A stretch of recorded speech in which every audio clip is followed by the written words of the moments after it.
وعباد الرحمن الذين يمشون على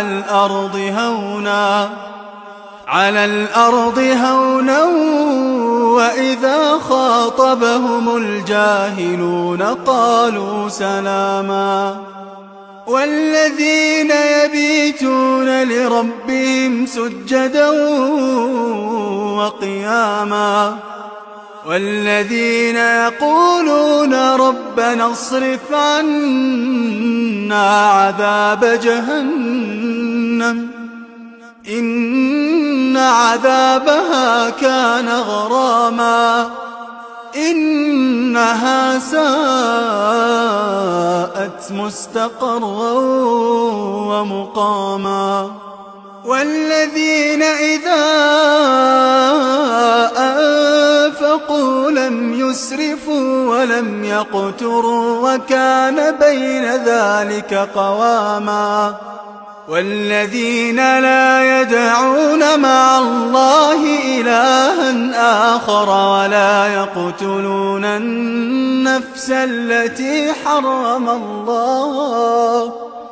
ولا يقتلون النفس التي حرم الله إلا بالحق ولا يزنون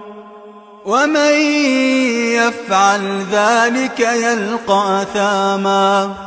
يضاعف له العذاب يوم القيامة ويخلد فيه مهانا إلا من تاب وآمن وعمل عملا صالحا فأولئك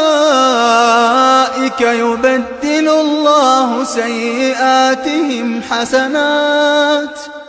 وكان الله غفورا رحيما ومن تاب وعمل صالحا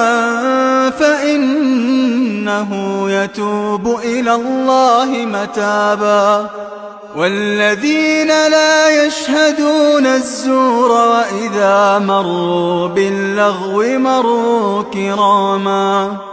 والذين إذا ذكروا بآيات ربهم لم يخروا عليها صما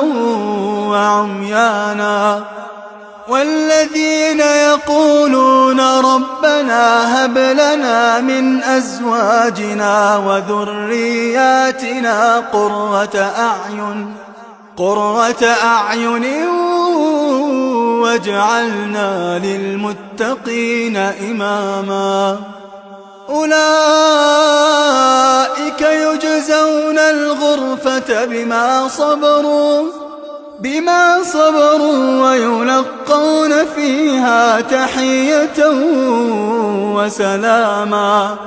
خالدين فيها حسنت مستقرا ومقاما قل ما يعبأ بكم ربي لولا دعاؤكم فقد كذبتم فسوف يكون لزاما